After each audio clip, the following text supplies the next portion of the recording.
"Move aside, officer," a guard barked, shoving the prisoner forward as chains rattled.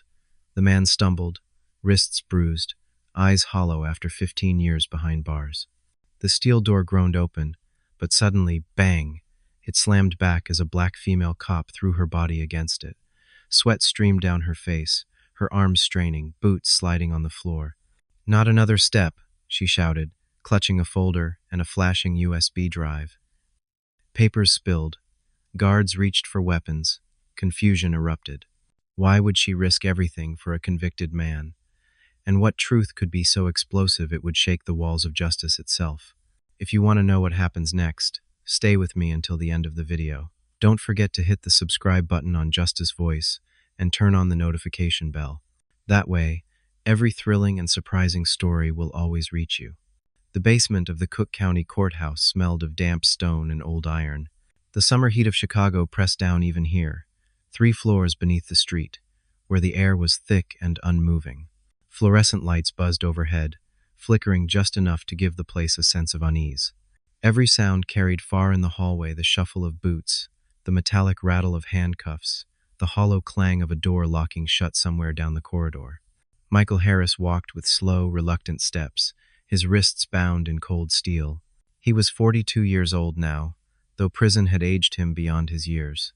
His shoulders sagged, his once strong frame reduced to a gaunt figure with hollow cheeks and streaks of gray through his short hair. To anyone passing by, he might have looked like just another convict being led back to a cell. But in his eyes, dark, sunken, yet still burning, there was something that set him apart: the unyielding belief that he did not belong here. 15 years. 15 years of iron doors, barbed wire, and sleepless nights. 15 years of shouting into a void, claiming innocence while the world dismissed him as a murderer. That morning, in the stifling courtroom above, a judge had pronounced yet another cruel twist of fate. Additional years added to his sentence, as if the system itself intended to grind what little spirit he had left into dust. The words had fallen like a hammer blow, sealing away more of his life, and the echo of that gavel still rang in his ears as he was escorted down into the dim basement hallway. The 2 officers on either side of him moved with mechanical precision, their grips firm on his arms. They spoke little, their eyes trained straight ahead, as though contact with Michael might draw them into his misfortune. For them, he was simply another case number, another man lost to the endless machinery of justice. But for Michael, each step was heavy with despair. He thought of the years gone by: missed birthdays, funerals he could not attend, the laughter of family that had faded into silence. Time had stolen everything from him, and today it seemed determined to take the rest.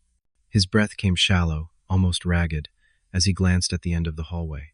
Beyond those steel doors lay another holding cell, another night of staring at concrete walls, waiting for hope that never came. He lowered his gaze, his voice a whisper that no one could hear. "I didn't do it. I never did it." The officers did not respond. They had heard variations of that phrase countless times before, from men guilty and innocent alike. But Michael's tone was not a plea. It was a confession of truth, spoken into the void with no expectation of being believed.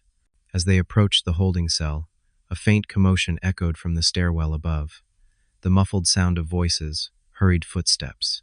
Michael felt a chill despite the heavy air. Something was happening, though he could not yet grasp what. His escorts tightened their grips, exchanging a wary glance. Then the stairwell door banged open, and the sound of rapid footsteps grew louder. Michael's pulse quickened. For a brief moment, he imagined a miracle, someone bursting in with proof of his innocence, some divine intervention to rescue him from this endless nightmare. But almost immediately he forced the thought away. Hope had been a cruel companion these last 15 years, rising in him only to be crushed again and again. No, there would be no miracle. Not today. Still, he lifted his head as the footsteps drew closer, his eyes narrowing against the harsh light. His heart carried the weight of 1,000 unspoken prayers. He had endured 15 years of silence, 15 years of being unseen, unheard, buried alive behind prison walls. If this was to be the end, if he was to vanish into the system forever, then let him at least meet it standing, with the fragments of dignity he still possessed. At the threshold of the holding cell, the officers halted. One reached for the heavy iron door, its hinges groaning as it creaked open. The stale scent of confinement drifted out to meet him. Michael's chest tightened, his knees weakening as he stared into the gloom inside. It was a scene all too familiar, one he had replayed 1,000 times in his mind. The return to the cage, the slow erosion of hope, the life sentence that never seemed to end. He swallowed hard, his voice trembling as he spoke again, though more to himself than to anyone else. 15 years, and it's still not enough for them. His eyes glistened, but he blinked the tears away. Men like him were not supposed to cry, not where guards and cameras could see, yet the pain inside him had grown too vast to contain. The clang of the door echoed through the corridor, a sound that had come to symbolize his existence. In that instant, Michael Harris felt more alone than ever before, a forgotten man swallowed by the shadows of justice gone wrong. And just as the door began to swing shut, sealing him away once more, fate intervened in a way neither he nor the officers could have imagined. The heavy iron door had begun to close when the sudden echo of hurried footsteps split the thick silence of the basement. It was not the calm, measured pace of guards on routine duty, but something faster, more urgent, more determined. The two officers at Michael's side looked up, frowning. Michael himself froze, his breath caught in his throat. For a heartbeat, he wondered if his imagination was playing tricks again, if loneliness and despair had finally begun to distort his senses. Then she appeared. From the far end of the corridor, Sergeant Deborah Collins came into view. Her stride was firm, deliberate, and unyielding, each step striking the concrete floor like the beat of a drum. She was not a tall woman, but there was a presence about her that filled the hallway. Her uniform clung to her with the dampness of sweat, a sheen on her forehead betraying the heat and the haste with which she had come. Yet her eyes, sharp, unwavering, fierce, were locked on the small group by the cell door. "Hold it right there." Her voice rang out, echoing off the concrete walls. The officers froze. One still had his hand on the heavy door, the other gripping Michael's arm. They exchanged a startled glance. Deborah was not supposed to be here, not at this hour, not in this part of the courthouse, and certainly not with that tone of command. Michael blinked, uncertain of what he was witnessing. He had seen plenty of guards in his time, but none had ever spoken with such defiance. Something about the look in her eyes stirred a flicker of curiosity deep within him. Could it be possible? "Sergeant Collins," one of the officers stammered, recovering himself. "This isn't your assignment. Step aside. The order's clear." Deborah stopped just a few feet away, planting herself squarely in front of the cell door. She pressed one hand against the cold steel, keeping it from shutting fully. The muscles in her arm trembled from the weight, but her grip was steady, her stance rooted in determination. "I said stop," she repeated, her voice low but resolute. "No one puts this man behind bars again until the truth is heard."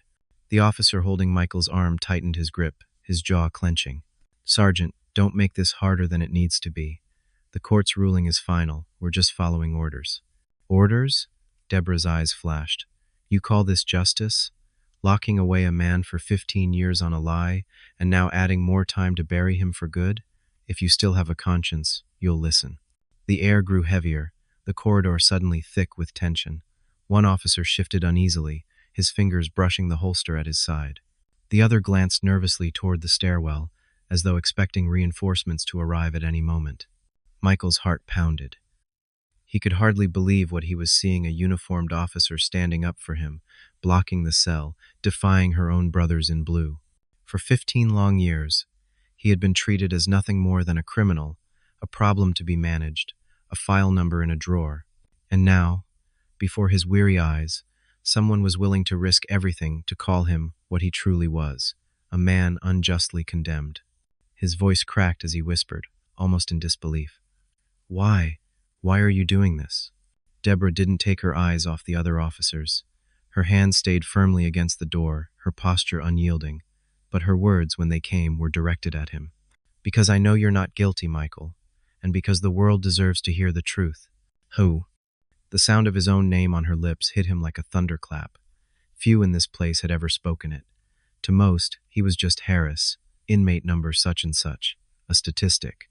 But she said it with recognition, with purpose, as though she saw the man behind the chains. Michael's throat tightened, his knees threatening to give way. For a fleeting moment, hope, dangerous, fragile hope, lit within him. The officer at the door scowled, his patience fraying. "This is insane. Get out of the way, Collins. You're obstructing a lawful order." Deborah reached into her vest pocket and pulled out a worn folder, thick with papers, its edges frayed from being handled too often. Alongside it, she held up a small flash drive that glimmered under the fluorescent light. She raised her voice, letting it carry down the corridor for anyone within earshot. "This," she declared, her voice steady and fierce, "is evidence. Evidence they never wanted to see. A recording that was buried, a DNA test that was ignored. Proof that Michael Harris has been locked away for 15 years not because he was guilty, but because the powerful needed a scapegoat. They threw him in a cage to cover their sins." The words hung in the air like a spark in a dry field, ready to ignite. Michael's chest constricted, his breath coming in shallow gasps. Was it true? Could it be real? After all these years of shouting into the darkness, could someone finally be holding the key to his freedom? The officers stiffened, their eyes darting between each other, between the folder, the flash drive, and the woman who stood before them. Doubt flickered in their expressions, uncertainty creeping into the rigidity of their stance. For the first time, the machinery of authority hesitated. One of them, the younger officer, shifted his weight. His fingers brushed the grip of his sidearm, then withdrew. His voice trembled, betraying the conflict within. "Sergeant, if what you're saying is true." "If?" Deborah snapped, her tone like a whip. "You think I would stand here, risk my badge, my career, my life just to play some game? I'm telling you the truth, and you know it in your gut. You've seen the holes in this case. You've heard the whispers. You know something was rotten from the start." Silence pressed down on the hallway. The buzzing of the overhead lights seemed louder now, the sound of distant voices from above, faint but insistent. Outside, beyond the courthouse walls, reporters and protesters clamored, unaware of the storm building in the basement. Michael felt as though the world had tilted on its axis. For so long, his reality had been one of despair, of resignation to endless suffering. But now, with each word Deborah spoke, the foundations of that reality cracked. He looked at her, at the fire in her eyes, and for the first time in 15 years he dared to believe that maybe, just maybe, his voice would finally be heard. The officer who had been silent until now finally spoke, his tone firm but uncertain. "Collins, you're treading dangerous ground. If you're wrong, you're finished. If you're right, you're still finished. You think the brass will let this stand?" Deborah's lips curved into a faint, grim smile. "If doing what's right costs me everything, then so be it. Some things are worth more than a badge." She turned her gaze to Michael then, and for a moment the weight of the entire world seemed to rest between them.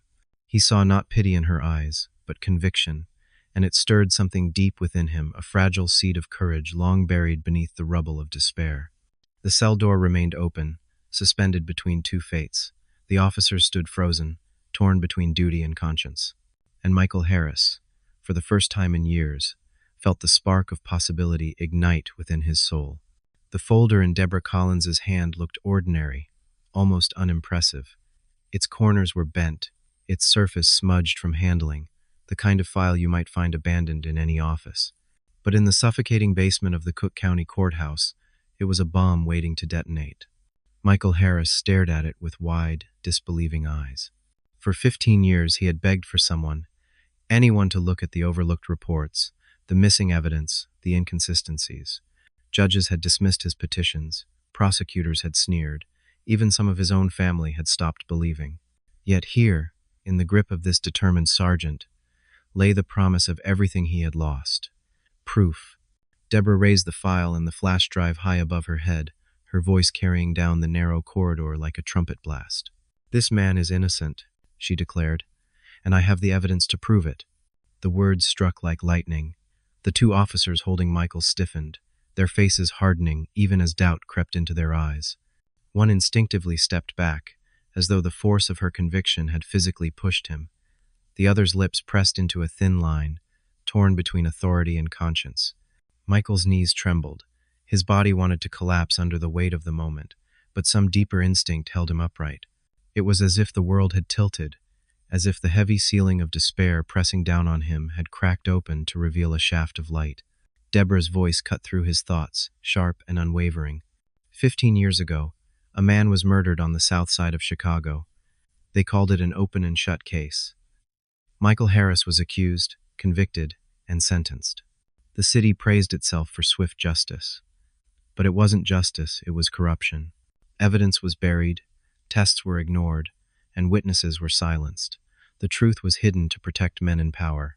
Her gaze swept the officers before her, daring them to challenge her words.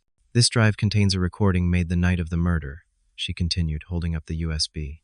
"A confession not Michael's, but the real killer's. And the folder in my hand contains DNA results that were suppressed, tests that prove Michael could not have committed the crime. For 15 years, an innocent man has rotted in a cell while the guilty walked free." The silence that followed was thick, suffocating. Even the buzzing of the fluorescent lights seemed to fade, leaving only the pounding of hearts. Michael felt his chest tighten, his breath shallow. He wanted to shout, to collapse, to weep, but his voice was locked somewhere deep inside. The older officer, his jaw clenched, took a step forward. "Collins, think about what you're saying.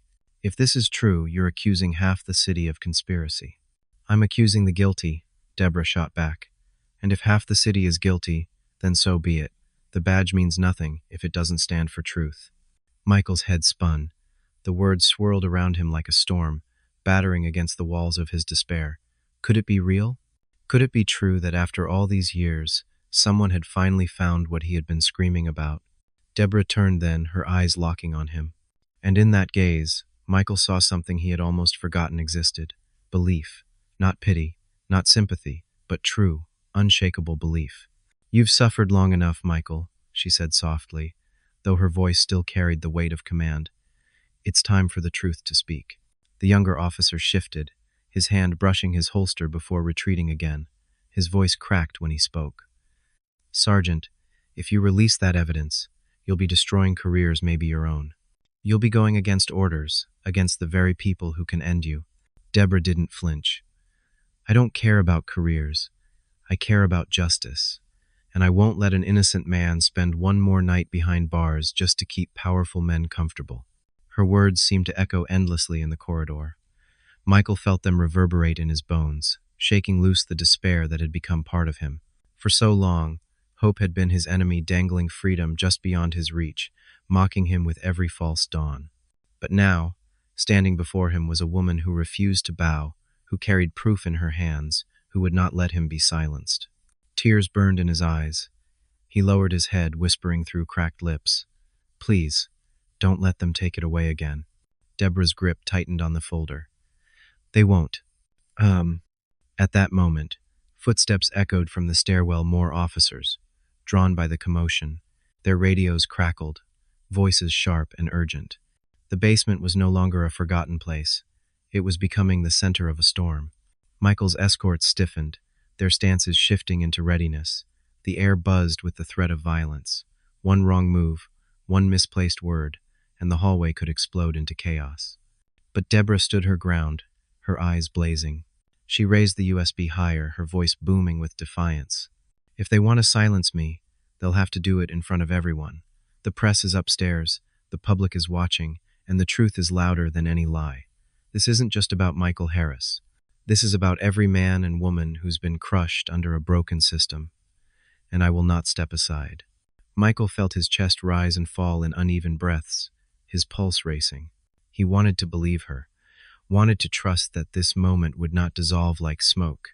But deep inside, fear gnawed at him, the fear that the system would once again bury the truth, that the powerful would once again win.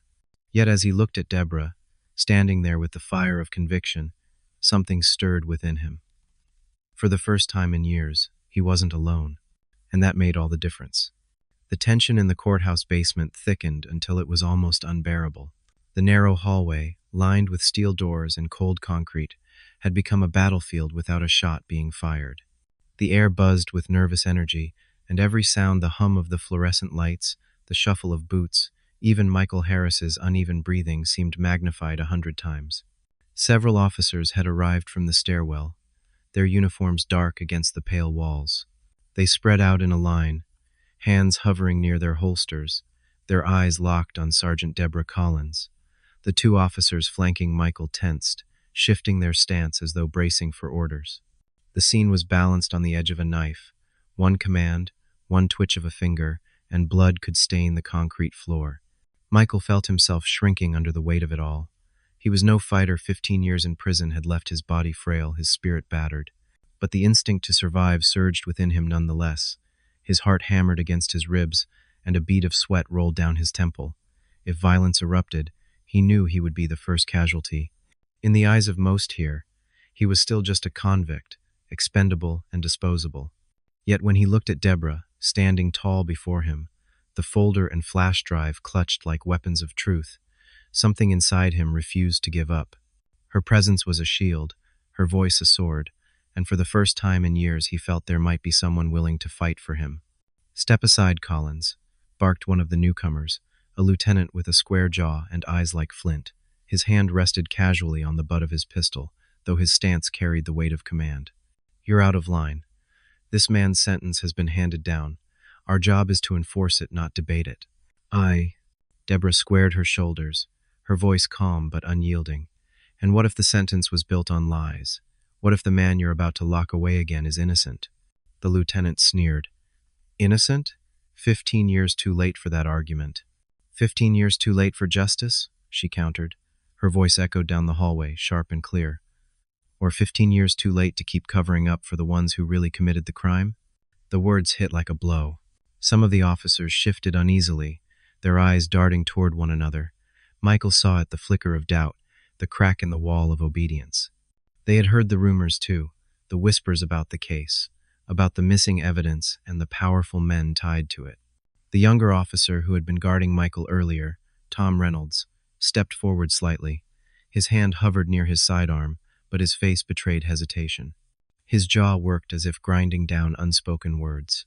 "Lieutenant," Tom said slowly, his voice tinged with uncertainty, "if she's telling the truth, we—" "Enough," the lieutenant snapped, cutting him off. "You follow orders, Reynolds. That's how this works. You don't question. You don't hesitate." But Tom did hesitate. His eyes flicked to Michael, then to Deborah, then back again. He looked like a man standing at a crossroads, his conscience tugging against the chain of command that bound him. Deborah saw it. She seized the moment, her words sharp and urgent. "Every one of you took an oath," she said, sweeping her gaze across the room. "An oath to serve and protect, not to bow down to corruption. Look at him." She pointed to Michael, who stood trembling but upright, his eyes glistening with tears. "Does he look like a murderer to you? Or does he look like a man who's been broken by a system too proud to admit its mistakes?" Michael felt the weight of every gaze turned to him. It was unbearable. He wanted to shrink away, to vanish into the shadows, but he forced himself to meet their eyes. He wanted them to see, to understand that he was more than a file, more than a number. He was a man, flesh and blood, carrying 15 years of unjust punishment.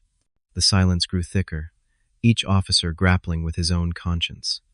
The lieutenant's jaw tightened, fury flashing in his eyes as he realized control was slipping. "Don't listen to her," he barked. "She's compromised. She's disgracing the badge. She's finished. If you side with her, you'll go down with her." But his words rang hollow against the intensity of Deborah's conviction. "You want to threaten me?" Deborah shot back. "Do it. Strip me of my badge. Drag me out in chains if you have to. But don't tell me to betray justice. I won't." Her hand trembled slightly as she held the flash drive higher, her knuckles white from the grip. "This little piece of plastic carries more weight than all your guns combined. It's proof. And once it's in the public's hands, there's no going back. The truth will come out. Maybe not today, maybe not tomorrow, but it will. And when it does, history will remember who stood on the right side." A murmur rippled through the line of officers. One lowered his hand from his holster. Another took a half step back, uncertainty etched across his face. Even Tom Reynolds, still torn, let his arm drop to his side, his weapon untouched. Michael's heart raced. He could see it, see the shift, the possibility that they might not drag him back into the darkness after all. For so long he had been a powerless pawn, shuffled from cell to cell, court to court. But now, here in this tense standoff, his fate teetered in the balance, visible in the eyes of men wrestling with their own souls. The lieutenant, sensing his authority slipping away, growled in frustration. "Last warning, Collins. Step aside or I'll have you removed." Deborah's lips curled into a defiant smile. You'll have to move me yourself." The words hung in the air like a spark over dry tinder. Every muscle in the room tensed. Hands hovered near holsters, breaths held, eyes locked. And in that unbearable stillness, Michael Harris realized something he hadn't felt in 15 years. They were listening. For the first time, people were actually listening. Upstairs, the courthouse was no longer a solemn temple of justice. It had become a boiling pot of noise and unrest. Reporters filled the marble steps outside, microphones raised like weapons, cameras flashing with relentless hunger. Protesters chanted, their voices rising in waves that carried through the courthouse walls. Some held signs painted in bold strokes. "Free Michael Harris, justice delayed is justice denied, truth cannot be buried." The uproar had been building for days, but the news of an officer blocking Michael's imprisonment had ignited it into full blaze. Now every doorway and corridor above the basement echoed with the chaos of a public no longer willing to be silent. Judge Robert Miller sat in his chambers, the muffled roar of the crowd seeping through the thick wood and plaster. He was a man accustomed to pressure. Decades on the bench had steeled him against angry defendants, cunning lawyers, and even the occasional public scandal. But this was different. This was not a single case that could be buried in legal jargon. This was a story unraveling in real time, its threads spilling out into the streets of Chicago, weaving themselves into the city's conscience. He rubbed his temples, staring at the phone on his desk.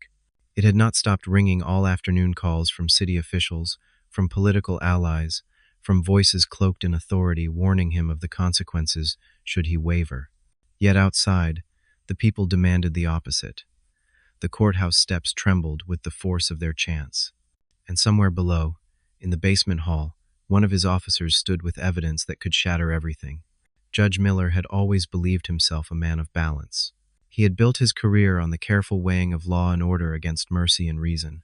But tonight, the scales felt broken, as though invisible hands pressed heavily on one side. He knew the Harris case well too well. He had presided over one of Michael's appeals years ago, had signed his name to the denial that sent the man back to prison. Even then, the evidence had left him uneasy. But he had bowed to precedent, to procedure, to the pressure whispered in dark corners of the courthouse. Now the ghosts of those decisions crowded his office, their whispers louder than ever. A sharp knock jolted him from his thoughts. His clerk, pale and breathless, entered without waiting for permission. "Judge, the situation downstairs. It's escalating. Sergeant Collins has stopped the transfer.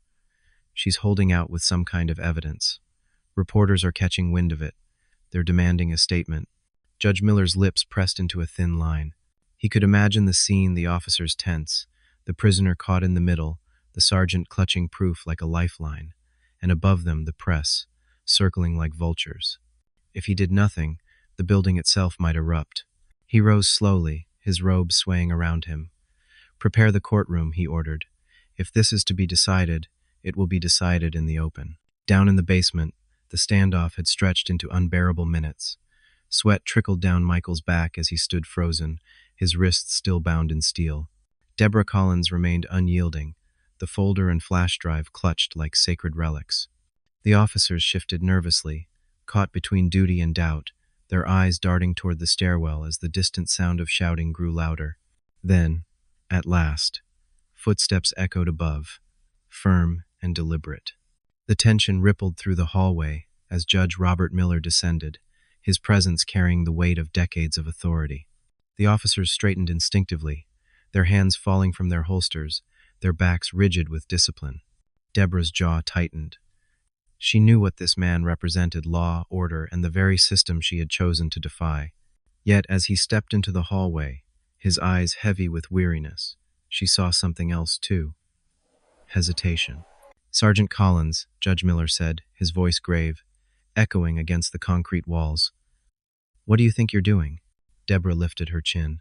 "What I swore to do, Your Honor. Protect the innocent. Uphold justice. This man, Michael Harris, has been wrongfully imprisoned for 15 years, and I have proof." She extended the flash drive in her hand, her arm steady despite the tremor in her chest. The judge regarded her silently, his gaze flicking to Michael.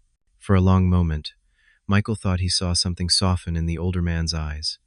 Perhaps guilt, perhaps recognition.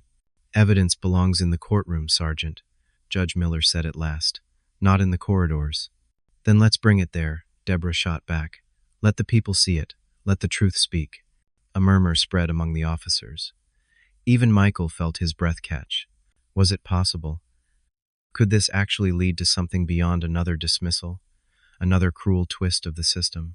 Judge Miller's jaw tightened. He was a man caught between two worlds, the voices of power pressing him to silence the matter, and the thunder of the people demanding transparency. For a long, unbearable moment, it seemed he might side with authority once again, crushing hope as he had done before. But then the chants from above grew louder, spilling down the stairwell, vibrating through the concrete floor. The courthouse itself seemed to tremble with the weight of public demand. Cameras waited. Headlines were already writing themselves.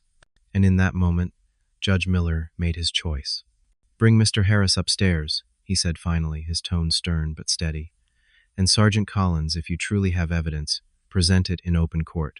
The transfer is suspended until further review." The words struck Michael like thunder. Suspended. It was not freedom. Not yet, but it was a halt, a pause in the endless march of injustice. For the first time in years, the cell door behind him remained open instead of slamming shut. Deborah exhaled, her grip loosening just slightly on the folder. She had won a reprieve, not the war, but a battle that mattered. The lieutenant bristled, fury flashing in his eyes. "Your Honor, with all due respect." "Enough." Judge Miller cut him off, his voice sharp as a gavel. "This matter will be heard properly, and until then, no further action is to be taken against Michael Harris." Silence followed, heavy and final. The officers exchanged glances, their doubt now hardened into reluctant obedience. The law had spoken, and even in its fractured state, they could not openly defy it. Michael's legs gave way, and he sank onto the bench against the wall, tears spilling freely down his face. For 15 years he had dreamed of hearing such words, of someone finally pausing long enough to listen. He could barely breathe, his chest heaving with sobs he no longer had the strength to hide. Deborah moved closer, placing a firm hand on his shoulder. Her voice was low, steady, a promise whispered amid the chaos. "This is just the beginning, Michael. They won't be able to bury it this time."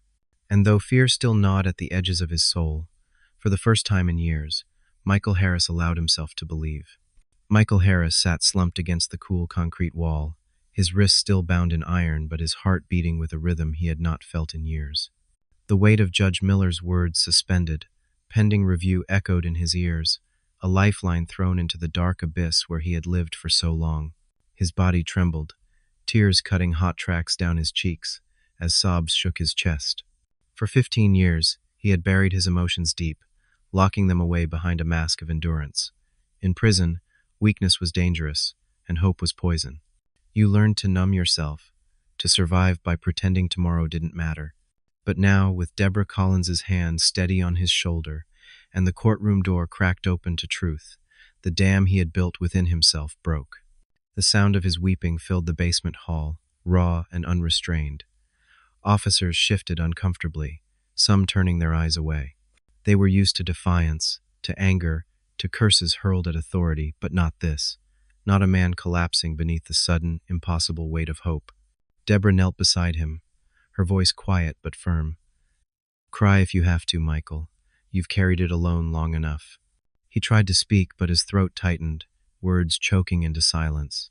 He pressed his cuffed hands against his face, his body shuddering. I thought I'd never hear those words," he finally managed. His voice cracked and broken. "They were going to bury me forever. I was already dead." "Not anymore," Deborah said. Her eyes burned with conviction, though deep down she knew the road ahead was treacherous. "You're alive, Michael, and the truth is finally breathing with you." "Hi." He looked at her then, through blurred vision, his eyes searching hers as if to confirm she was real, and not another cruel trick of his imagination. For 15 years, promises had been made and broken. Lawyers had come and gone.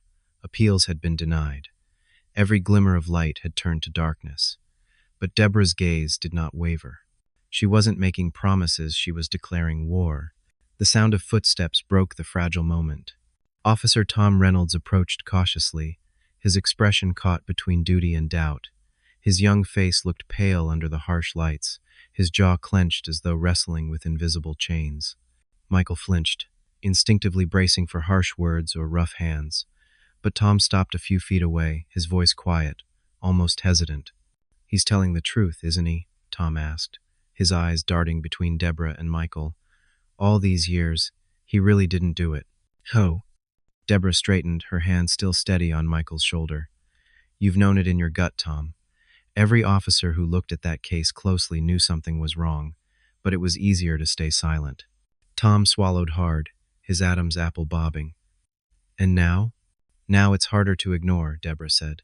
"The world is watching. You have to decide which side you're on." Michael's breath caught. He studied Tom's conflicted face, the furrowed brow, the flicker of conscience behind tired eyes. He wondered how many officers had seen the truth and looked away. How many chances had there been for someone to speak up before now? Tom's hands curled into fists at his sides. For a moment, silence stretched between them, broken only by the distant roar of the crowd above. Then, with a heavy exhale, Tom spoke again. I can't just keep pretending. Not after this." Deborah gave a faint nod, as though acknowledging a soldier finally choosing his post. "Then stand with us. Because this fight is bigger than Michael. It's about every life that's been crushed under lies." Michael's tears slowed, though his body still trembled with exhaustion. He leaned back against the wall, trying to steady his breathing. The flicker of hope within him grew stronger now, not just because of the judge's ruling, but because of the people around him. For the first time, he was not alone. Later, as they prepared to escort Michael upstairs, the atmosphere in the hallway shifted. The officers no longer moved with the blind certainty of men carrying out orders. Some still bristled with resentment, their loyalty tied to the chain of command, but others walked with hesitation, their eyes filled with questions. Michael felt every glance, every whisper. He had lived for so long as a ghost, unseen except as a number, but now he was being watched differently. He was being recognized as a man who might have been wronged. As they climbed the stairs, the muffled roar of the crowd grew louder. Michael's pulse quickened with each step. He had dreamed of freedom, but he had never imagined facing a sea of people calling his name. The sound was overwhelming, terrifying, and yet it lit something inside him that prison had never quite killed: dignity. At the top of the staircase, sunlight spilled through the windows, sharp and brilliant after so many years of dim prison lights. Michael squinted, his eyes watering, his body tensing, as though he might retreat into the shadows. But Deborah walked just ahead of him, her posture tall, her shoulders squared, and her presence pulled him forward. The courtroom doors loomed large, heavy oak, polished to a sheen. Reporters clustered nearby, their cameras flashing like bursts of lightning. The chants from outside reverberated through the walls, shaking the air with urgency. Michael stumbled slightly, overwhelmed. Deborah caught his arm, steadying him. Her voice was low, meant only for him. "Breathe, Michael. One step at a time. This is your moment." He nodded, though words failed him. His throat burned with emotion, his chest tight with the strain of holding himself together. For 15 years, he had dreamed of being heard. Now the world was listening, and the weight of it nearly crushed him. But somewhere deep within, past the scars and the years of silence, Michael Harris found the strength to stand taller. His tears still glistened, but his eyes carried a new fire, the fragile but undeniable light of hope. As the oak doors of the courtroom closed behind them, the thunder of the crowd outside was muffled but not silenced. The chant still pressed against the walls, a reminder that the world was watching, waiting, judging. Deborah Collins walked at Michael's side, her head high, her heart pounding with a rhythm that betrayed both fear and conviction. She had been in countless courtrooms during her years on the force, testifying as an arresting officer, providing evidence, standing as a symbol of the badge, but never like this. Never with her entire career hanging by a thread, her reputation already stained in the eyes of her superiors. Today, she wasn't just an officer of the law, she was a challenger to it. Her gaze drifted to Michael, still shackled, his posture trembling but his eyes burning with something new hope. That fragile flame had returned to him, and Deborah felt the weight of it settle on her shoulders. She had brought him this far, but the fight was only beginning, and she knew the system they faced was not merciful. She tightened her grip on the folder and flash drive, the evidence she had fought so hard to obtain. She remembered the nights spent piecing it together, chasing whispers, leaning on old contacts, digging through records that others had tried to erase. Every step of the way, she had been warned. "Leave it alone, Collins. You'll ruin yourself." But she hadn't listened. She couldn't. The memory of Daniel Harris, Michael's younger brother, her high school friend, rose in her mind. His easy smile, his laugh, the way he'd once stood up for her when others mocked her. Daniel had died in a car accident years ago, under circumstances that had never sat right with her. And when Michael was convicted shortly after, Deborah had felt something stir deep within her. She couldn't save Daniel, but maybe, just maybe, she could fight for his brother. Now here she was, standing on the edge of ruin. The courtroom was packed, reporters crammed into the gallery, pens scratching furiously, cameras clicking despite the judge's glare. Lawyers whispered in urgent tones, their faces taut with unease. Judge Robert Miller sat at the bench, his expression grave, his gavel resting heavy in his hand. "All rise," the bailiff called. The room shifted to its feet. Michael stumbled slightly as he rose, his chains clinking. Deborah remained beside him, steadying him once more. She could feel the eyes of the room drilling into her, some filled with admiration, others with contempt. When the room settled, Judge Miller spoke, his voice steady but weighted. "We are here under unusual circumstances. Sergeant Collins has presented new evidence in the case of Michael Harris. Before we proceed, I remind everyone, this courtroom is not a stage. It is a place for truth, guided by law." His eyes cut to Deborah. "Sergeant Collins, you understand the gravity of what you've done?" "Yes, Your Honor," she replied, her voice clear though her palms slicked with sweat. "You've defied direct orders, obstructed the transfer of a convicted prisoner, and brought forward evidence outside proper channels." His tone sharpened. "That alone could end your career." Deborah felt the words like blows, but she did not flinch. "If that's the cost of justice, I accept it." Gasps rippled through the courtroom. Michael's chest tightened. He had expected her to back down under such pressure, but she stood like iron, her eyes locked on the judge. In that moment, he realized she wasn't just fighting for him, she was fighting for something larger, something worth more than uniforms and titles. Judge Miller's gaze softened almost imperceptibly. He leaned forward, his voice quieter. "Then present what you have." Deborah stepped forward, placing the folder and flash drive on the evidence table. Her hands shook slightly as she opened the file, revealing pages marked with dates, signatures, and test results. "These are DNA analyses from the original crime scene," she said. "The samples taken 15 years ago did not match Michael Harris. Those results were suppressed, buried in archives no one was meant to find. Alongside them is a recording made the night of the murder capturing a confession from the true killer, a man tied to powerful figures in this city." "Who?"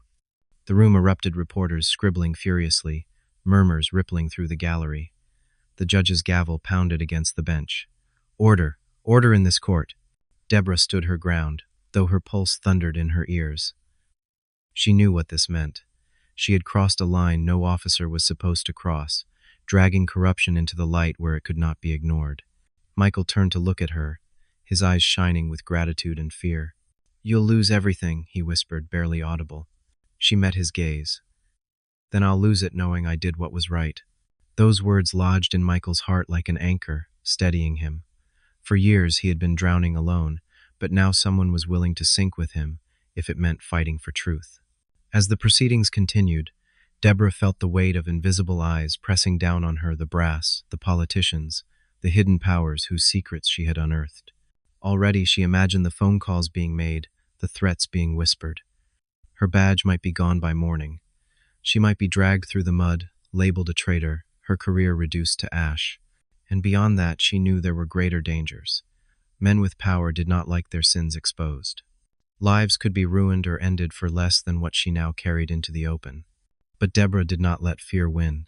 She straightened her shoulders and held her ground. For in her heart, she had already made her choice. Her career, her safety, even her life, none of it mattered if the truth remained buried. What mattered was Michael Harris, and every soul like him. What mattered was justice. The courtroom had settled into a tense stillness, broken only by the scratch of pens and the hum of cameras capturing every moment. Deborah Collins stood tall, though her uniform clung to her with the weight of sweat and exhaustion. Michael Harris sat beside her, still shackled, but his head lifted higher than it had in years. The evidence was on the table now, its truth too loud to ignore. At the edge of the room, Officer Tom Reynolds shifted uneasily. His place was supposed to be simple: stand guard, maintain order, follow instructions. That was what the academy had drilled into him, what the badge demanded: obedience. But nothing felt simple anymore. He watched Deborah as she presented the DNA results, her voice steady even as her superiors glared daggers. He watched Michael, the haunted look in his eyes giving way to something fragile and fierce. And he watched Judge Miller, torn between the gavel in his hand and the storm brewing outside. Tom's chest tightened. He had sworn an oath, too. But what did that oath mean if the system itself was rotten? When the court recessed briefly, Tom stepped into the hallway, his pulse pounding. The corridor buzzed with reporters pushing for statements, officers murmuring to one another, whispers of scandal darting like shadows. Tom leaned against the wall, dragging a hand down his face. He remembered his father's words the day he pinned the badge on. The law isn't always perfect, son, but you wear that badge to be the part of it that still tries. Those words rang louder now than ever before. Reynolds. He looked up sharply. Deborah stood a few feet away, her expression weary but unyielding. She stepped closer, her voice low so the vultures around them wouldn't hear. "You've been wavering all night," she said plainly. "I need to know, are you with me or against me?" Tom swallowed hard, his throat dry. "You know what this means, Collins. If I side with you, I'm done. The brass will bury me right next to you." Her gaze softened, though her voice remained firm. "Then be buried for the right reason. Don't let them use your silence to chain another innocent man." Tom exhaled slowly, staring at the floor. Every instinct screamed at him to keep his head down, to survive, to protect his career. But when he looked back up, he saw Michael Harris sitting silently on the bench, his hands bound, his eyes searching the room as though trying to anchor himself to reality. Something shifted inside Tom. He remembered the cases no one questioned, the reports filed with holes in them, the whispers at precinct bars about evidence disappearing, about prosecutors leaning on officers to toe the line. He had ignored it then, telling himself it wasn't his fight. But tonight, in this courthouse filled with the roar of truth, ignoring it no longer felt possible. He straightened, his voice quiet but firm. "I'm with you." "How?" Deborah studied him for a long moment, her eyes narrowing, as though testing the weight of his words. Then she gave a short nod. "Good, because we're going to need each other." When the hearing resumed, Tom no longer lingered at the edge of the room. He moved closer, standing guard not against Michael, but against the tide of hostility threatening to crash down on Deborah. He could feel the eyes of his fellow officers on him, questioning, judging. Some looked at him with disbelief, others with thinly veiled contempt, but Tom kept his posture steady. At one point, when the prosecution attempted to dismiss the evidence as fabricated, Tom caught Deborah's glance. He nodded once, subtly but firmly, a silent pledge that she wasn't fighting alone. Michael noticed it too. From his seat, he saw the younger officer's stance shift, not the rigid obedience of a soldier, but the readiness of an ally. It stirred something within him, the faint recognition that maybe the tide could turn. That night, after the courtroom emptied and the crowd dispersed into the humid Chicago streets, Deborah and Tom walked side by side through the nearly deserted hallway. Michael had been returned to a temporary holding cell, though under new orders, his transfer was frozen. The fight was far from over, but a fragile truce had been won. Deborah's shoulders sagged with fatigue, her face pale under the harsh lights. Tom walked quietly for a while, then finally spoke. "You put everything on the line today," he said. "So did you," Deborah replied, glancing at him. He gave a short, humorless laugh. "I only stood beside you. You're the one carrying the torch." "Torches don't last long without someone guarding the flame," she said simply. They walked a few more steps in silence. Then Tom asked the question that had been gnawing at him. Why Harris? Why risk everything for him? Deborah's jaw tightened. For a moment, she didn't answer. Then her voice dropped, heavy with memory. "I knew his brother, Daniel. We were kids together. He was one of the few who ever believed in me, back when no one else did. When Michael was convicted, I couldn't shake the feeling that Daniel's death and this case were tied together somehow. Maybe I'm wrong, But I know this much: Michael didn't do what they said he did. And if I don't fight for him, who will? Tom's throat tightened. He looked ahead, the weight of her words pressing on him. He thought of his own reasons, the quiet unease he had carried for years, the compromises he had made by looking away. Standing with Deborah felt like redemption. And though fear still lingered in his gut, he finally allowed himself to embrace it. He was no longer just an observer. He was part of the fight. Back in his holding cell, Michael lay on the narrow cot, staring at the ceiling. The distant hum of the courthouse lingered in the air, but his mind was fixed on the two people who had stood for him today. Deborah, unwavering. Tom, stepping across the line. For 15 years, he had lived as if he were invisible. Now, for the first time, he felt seen. His lips moved in a whisper, words he hadn't dared speak in so long. Maybe I can make it out. And though the night was heavy and uncertain, the flame of hope burned brighter within him. The next morning dawned heavy and gray over Chicago, clouds sagging low like a lid pressed onto the city. Deborah Collins stood at the courthouse steps, coffee cooling in her hand, exhaustion written deep into the lines of her face. She hadn't slept. Neither had Michael Harris, locked in a temporary holding cell under orders that could change at any moment. The storm had only just begun. By sunrise, the newspapers carried the story on their front pages. Cop defies court order to save convict. Evidence emerges in 15-year-old murder case. Corruption in Cook County. Cameras swarmed the courthouse, their long lenses glinting like rifles, waiting to catch the next crack in the city's facade. Politicians issued careful statements, all threaded with denial and blame-shifting. And in quiet offices behind closed doors, phones rang off the hook. The machine of power was stirring. Inside the courthouse archives, Deborah and Tom Reynolds dug deeper. They had gained temporary access to case files under the judge's reluctant order, and now the two of them sat surrounded by stacks of dusty folders, brittle with age and neglect. Tom flipped through one, his brow furrowing. Half these reports are missing pages. Look at this witness statements cut off mid-sentence. And here, he held up a folder, shaking his head. Evidence logged, but never tested. Oh. Deborah leaned over, scanning the lines. Her stomach churned. They never intended to solve this case. They just needed someone to take the fall. And Harris was the perfect scapegoat, Tom muttered. Wrong place, wrong time, no money for a good lawyer. Deborah set her jaw, pulling another folder closer. It's worse than that. Look at the signature here. Tom's eyes narrowed. That's from the assistant district attorney. Yeah, Deborah said. Her voice dropped. And you know whose campaign he later ran? Tom blinked, then cursed under his breath. Councilman Everett. The name carried weight. Councilman Richard Everett, a man whose hands stretched across Chicago politics for 2 decades. He was known for his charm, his iron grip on allies, and his uncanny ability to avoid scandal despite whispers of shady dealings. Deborah sat back, the file trembling in her hands. This goes higher than I thought. Meanwhile, Michael sat alone in his cell, his thoughts racing. For years, he had tried to unravel the puzzle of his conviction, but every piece had been hidden from him. Now, through the bars, he glimpsed fragments of the truth, evidence buried, names whispered, men in power who had needed someone like him to disappear.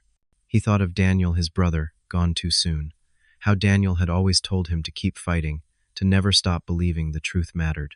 Michael closed his eyes, grief and hope warring within him. When the guard announced Deborah's arrival, Michael stood quickly, his chains clinking. She stepped into the narrow space, her eyes weary but burning with purpose. We're getting closer, she said. Everett's name is all over the suppressed files.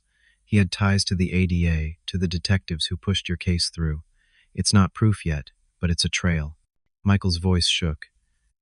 Everett. He was at the club the night it happened. I saw him leave in a rush. I told them that, but nobody listened. Deborah's heart clenched. They didn't want to listen. You saw too much. Michael gripped the bars, his knuckles white. If he's behind this, if he's the reason I lost 15 years, then he's the murderer. Or he covered for the murderer, Deborah said carefully. Either way, he made sure you paid the price. Michael's chest rose and fell with ragged breaths. For so long, the injustice had been faceless, an invisible hand crushing him. Now it had a name. That evening, Deborah and Tom met in a quiet diner on the south side. The place smelled of coffee and fried onions, a refuge from the noise of the city. Tom leaned forward, lowering his voice. "You know what this means," he said. "Going after Everett? We're not just poking the bear, we're standing in front of it." Deborah stirred her coffee slowly. "I know. He's untouchable. He's got friends in every office, every department, people who owe him favors, people he owns outright. If we push this too far, then we finally make him bleed." Deborah cut in, her eyes locked on his. "You said you were with me, Tom. Was that just talk?" Tom hesitated, then shook his head. "Number I'm in. But we've got to be smart. If Everett catches wind that we're digging, he'll shut it down before it sees daylight." Deborah leaned back, her expression grim. "Then we move fast. Before he has time to bury it deeper." The first real crack in the wall came 2 days later. A retired lab technician, tracked down by Deborah through an old contact, confirmed what the files suggested. DNA results had been doctored. "They told me to run the samples again," the technician said, her voice shaking with age and memory. "When they didn't match Harris, they told me to destroy the originals. Said it was a clerical error. I didn't argue I needed the job. But I kept a copy. I couldn't live with it." On her trembling hands passed Deborah a manila envelope. Inside were faded documents, test results that cleared Michael Harris beyond a doubt. Tom exhaled sharply. "This is it. This nails them." Deborah shook her head. "It's a start, but Everett will claim it's forged or mishandled. We need more." Still, when Deborah showed the results to Michael, his knees buckled. He gripped the edge of the cot to steady himself, tears streaking his cheeks. "You mean this proves it? I didn't do it?" She placed the envelope in his hands. "You never had to prove that to me, but now the world has to see." Michael clutched the papers like they were oxygen. For the first time, the truth was not just a dream whispered into the void, it was written in ink. But truth had a cost. That night, as Deborah left the courthouse, a black sedan idled at the curb. A man in a tailored suit leaned out the window, his expression smooth but his eyes cold. "Sergeant Collins," he said calmly, "a word of advice. Let this go. For your sake, for Harris's sake. Some things are bigger than you, bigger than him. Walk away." Deborah stared at him, her jaw tightening. "Tell Everett he'll see me in court." The man's smile was thin and sharp. "That's what I was afraid of." The sedan pulled away, tires hissing against the wet pavement. Deborah stood frozen on the sidewalk, the night air heavy around her. She knew then that the truth wasn't just an idea anymore. It was a threat. And powerful men were prepared to kill to keep it buried. By the end of the week, Chicago felt like it was holding its breath. Every news channel opened with Michael Harris's face, his prison mugshot beside a newer photo snapped during the courthouse standoff. Commentators shouted over each other in heated debates. Some insisted Harris was a murderer clinging to a desperate lifeline. Others called him the symbol of everything broken in the justice system. Talk radio buzzed with callers arguing into the night. If the DNA doesn't match, how the hell is he guilty? Come on, you think some big-shot politician covered it up? That's just conspiracy nonsense. 15 years in prison for a crime he didn't commit? That could have been my brother, my son. The city split down the middle. Protesters gathered in Daly Plaza with handmade signs, their chants echoing against the steel towers. Some carried candles at night, holding vigils for Michael Harris, whom they called the Forgotten Man. Others held counter-protests, demanding the system not bend to mob pressure. The courthouse steps became a permanent stage for reporters. Camera vans lined the block. Microphones crowded every official leaving the building. The words Harris case were on everyone's lips. Inside the courthouse, Deborah Collins felt the weight of it pressing on her shoulders. Wherever she went, cameras followed. Questions flew like darts. "Sergeant Collins, why did you defy the order? Do you really believe Harris is innocent? Are you being pressured by political groups?" She answered as best she could, her voice steady, but her eyes shadowed by fatigue. Each word was dissected, twisted, broadcast across the city. She knew the risks every time she spoke. She was painting a bigger target on her back. But silence was no longer an option. Tom Reynolds stayed close, often intercepting reporters, deflecting the most aggressive questions. He was quieter than Deborah, but his presence beside her was loud enough. A young officer choosing principle over protocol. The press had noticed, dubbing him the rookie rebel. Tom hated the nickname, but he endured it. For Michael Harris, the sudden glare of public attention was dizzying. One week he had been a ghost in a prison cell, forgotten by nearly everyone. Now his name was shouted in the streets. His story splashed across headlines. He sat in his holding cell, watching the small television bolted high on the wall. Protesters marched across the screen, their voices chanting his name. Tears welled in his eyes. After 15 years of silence, the world was finally listening. But hope carried fear with it. For every supporter, there was someone calling him a liar, a killer, a fraud. He saw his face plastered beside the word criminal on one channel, victim on another. The contradictions twisted his gut. Which version of him would the world believe? When Deborah visited that evening, he turned to her, his voice unsteady. What if they don't care about the truth? What if they just pick the story they like best? She sat on the bench across from him, her eyes soft but firm.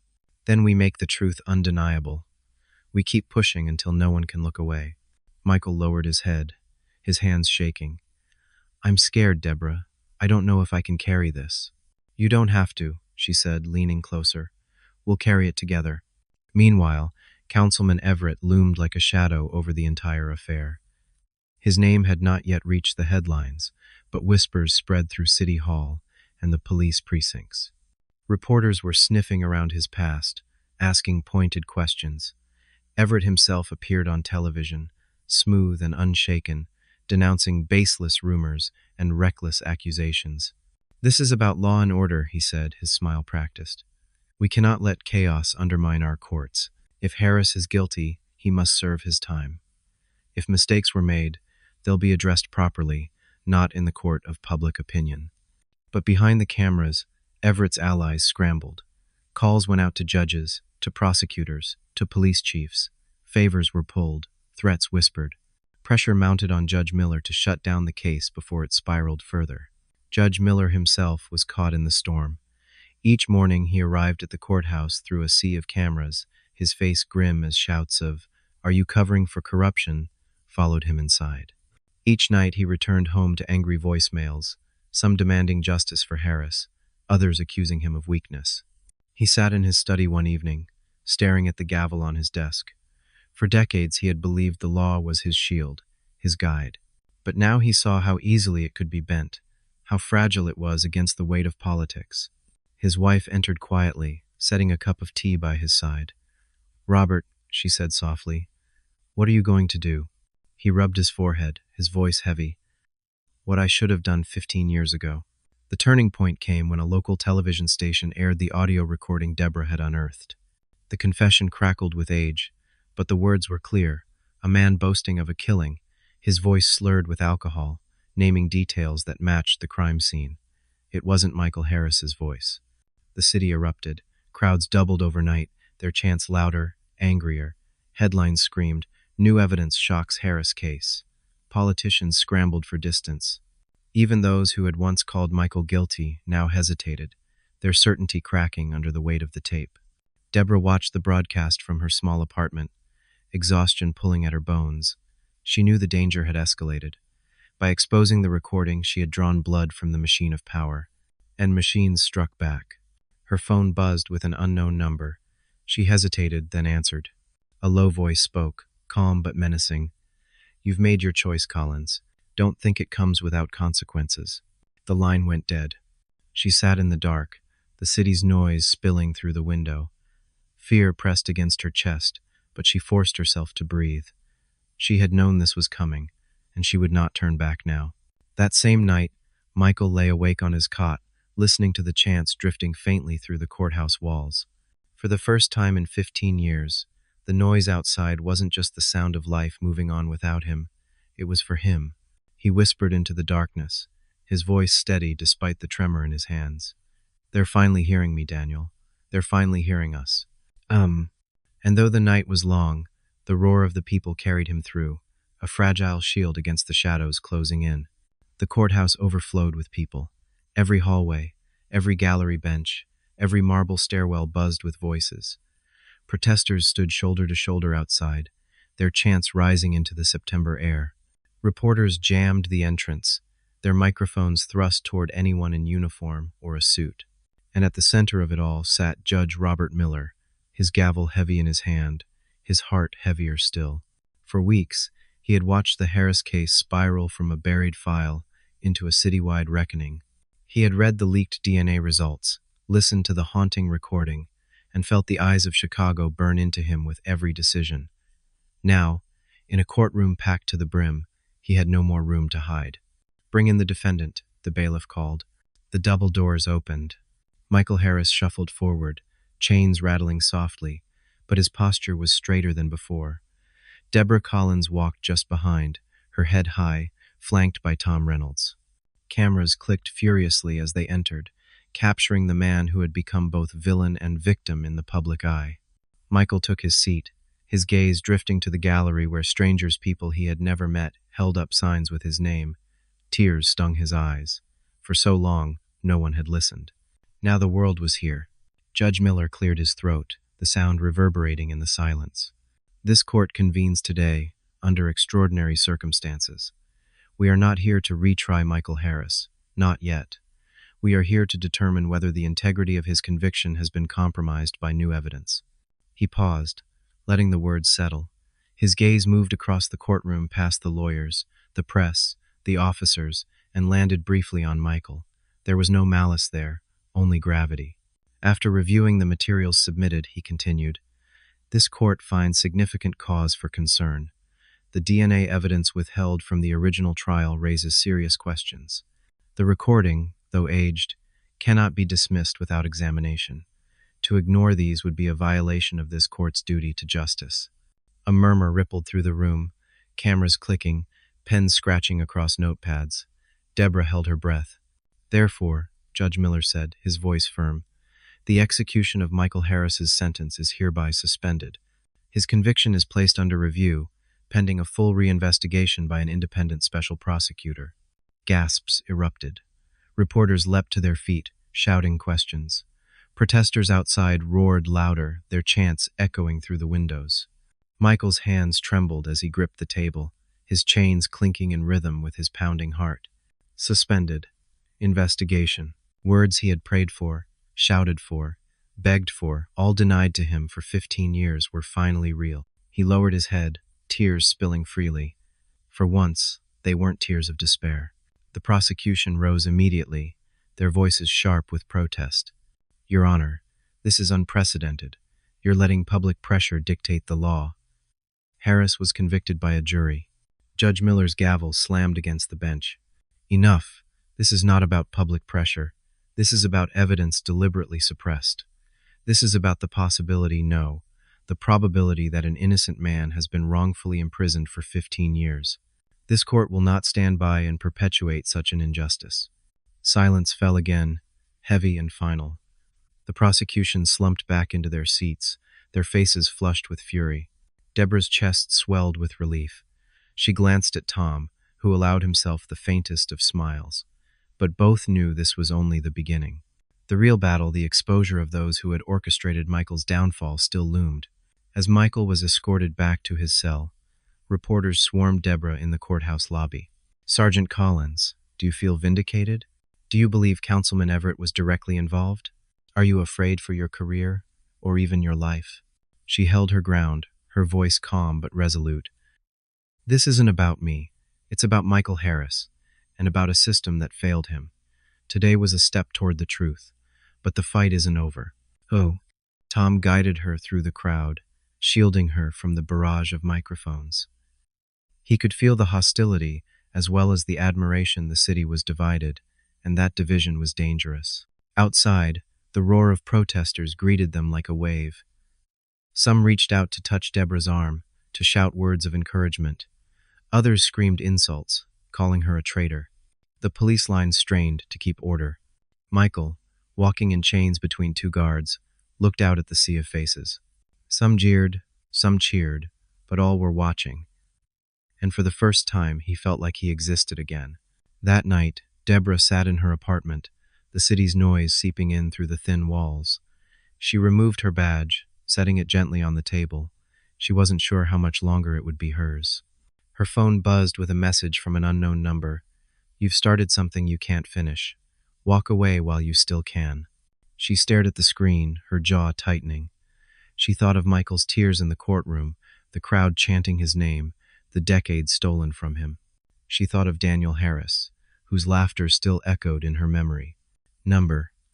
She would not walk away. Across town, Councilman Everett sat in his office, the glow of the city lights casting long shadows across his desk. His aide stood nervously by the door, holding a newspaper with the headline splashed in bold, "Judge orders new investigation in Harris case." Everett's lips curled into a cold smile. "So they think they've won a victory," he murmured. "Let them celebrate. The deeper they dig, the more dangerous it becomes, and when the time is right..." He tapped the desk with one manicured finger. "We'll remind them who really runs this city." Back in his cell, Michael lay on his cot, staring at the ceiling. His body ached with fatigue, but his heart beat with a rhythm of hope he had not felt in years. The words of Judge Miller replayed in his mind. Suspended, reinvestigation. For 15 years he had been voiceless. Now, at last, the truth had a chance to speak. He whispered into the dark, his voice steady. "Daniel, we're almost there." Michael Harris sat on the edge of his cot, his head bowed, his shoulders trembling. The tears came freely now, tears he had held back for 15 long years. They soaked the rough fabric of his prison shirt, dripping onto the concrete floor beneath him. Hope.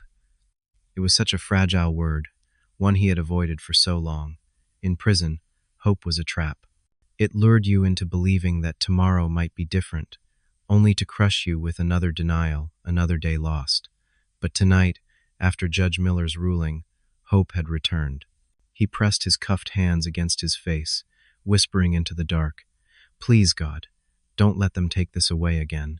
For a moment, he allowed himself to imagine it walking out of prison gates, feeling the sun on his face without chains on his wrists, hugging his mother, visiting Daniel's grave as a free man. The pictures in his mind were blurry, fragile, but they filled him with a warmth he hadn't felt in years. But alongside hope, fear crept in like a shadow. He had seen the way the guards looked at him, the way whispers passed between officers. He had heard the low threats Deborah warned him about. Powerful men had buried the truth once.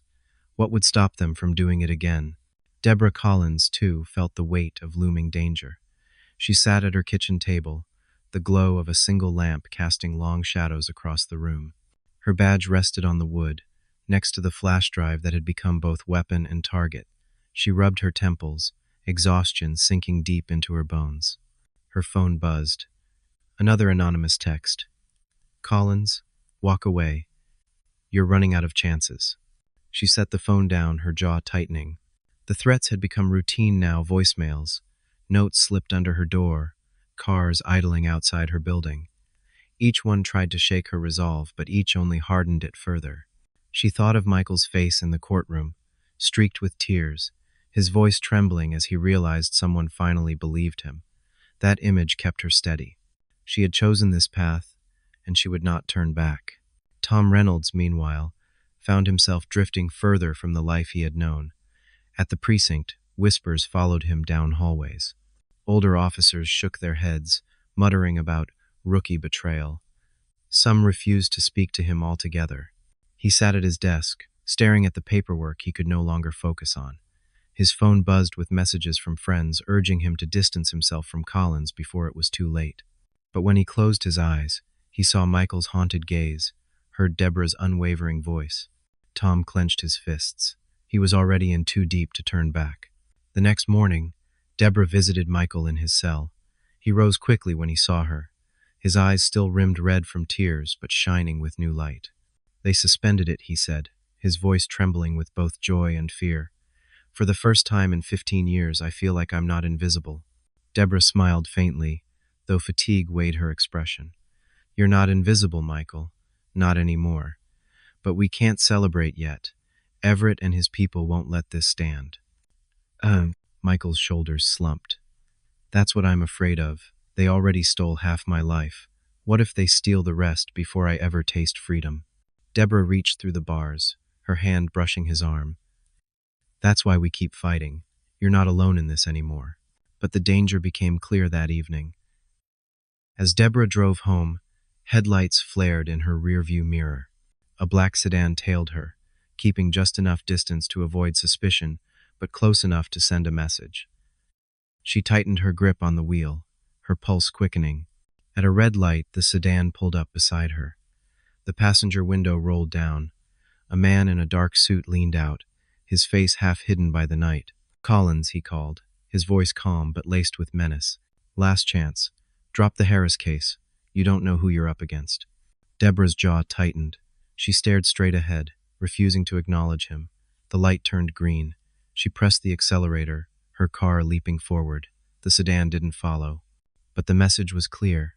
They were watching, and they could strike whenever they chose. At the same time, Michael's holding cell grew colder, the guard's eyes sharper. One guard in particular lingered too long outside his door, his sneer unmistakable. "You think you're getting out, Harris?" the man muttered one evening. "Don't fool yourself. Guys like you don't win. The system doesn't let you win."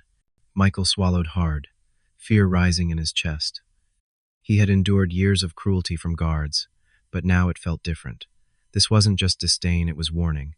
When Deborah visited the next day, he told her in a low voice, "They're going to come after me. I can feel it." Her eyes hardened. "Then we'll make sure the world is watching every step. They won't touch you if the cameras stay on you." Michael shook his head. "They buried me once when nobody was looking. They'll try again, no matter who's watching." Deborah gripped his hands through the bars, her voice fierce. "Then let them try, because this time, Michael, they're not just fighting you. They're fighting us." That night, Michael lay awake, the faint hum of city noise drifting through the narrow window. For the first time in years, hope burned in his chest. But with it came the knowledge that hope made him vulnerable, that the closer he came to freedom, the more the shadows would close in around him. He whispered into the dark, his voice steady despite the fear. "I'm not done yet, not until the truth comes out."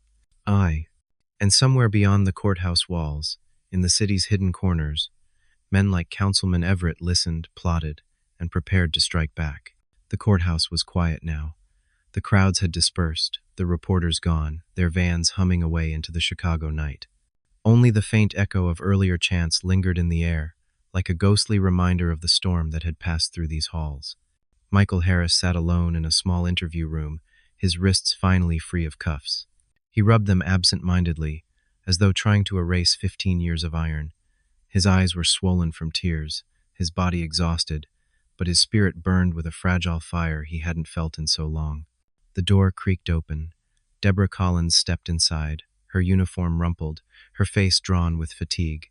She carried no folder, no evidence, only herself. For the first time in days, she allowed her shoulders to slump. Michael looked up at her, his voice soft. "Is it real, Deborah? Am I really going to be free?" She took a long breath, then sat across from him. "It's not over yet. The investigation has just begun. Everett and his people will fight, and they'll fight hard. But today we pulled you out of the shadows, and that matters." Michael's throat tightened. "For 15 years, I thought no one would ever believe me. I screamed until I lost my voice. I prayed until the prayers felt empty. And now someone finally listened." Tears welled in Deborah's eyes, though she blinked them back. "I couldn't save your brother, Michael. Daniel was taken too soon, and I've carried that with me all these years. But I swore I wouldn't let them take you too." Silence settled between them, heavy and tender. Michael lowered his head, his hands trembling. "You gave me back my life. Whatever happens next, you gave me hope." Deborah reached across the table, her hand covering his. "You gave me something too. You reminded me why I wear this badge. Not for orders, not for politics, but for justice. And if I lose everything for it, then so be it." Michael met her gaze, his eyes glistening. "Then we'll face it together." Outside, the city lights flickered against the night sky. Chicago was restless, its streets alive with arguments and whispers, its future uncertain. But somewhere deep within its heart, a small flame of truth had been lit. Councilman Everett still plotted in his high office, and shadows still gathered in alleyways.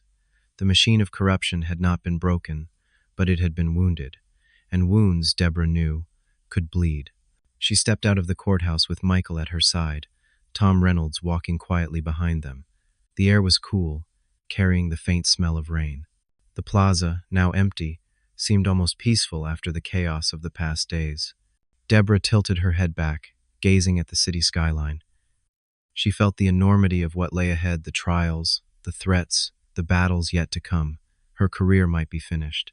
Her life might be in danger. But none of that mattered as much as the man beside her, finally breathing air without chains, finally glimpsing a dawn beyond prison walls. For Michael Harris, the road to freedom was far from over. But tonight, hope was no longer a dangerous illusion. It was real. He closed his eyes, whispering into the night, "Daniel, I made it. I'm still here."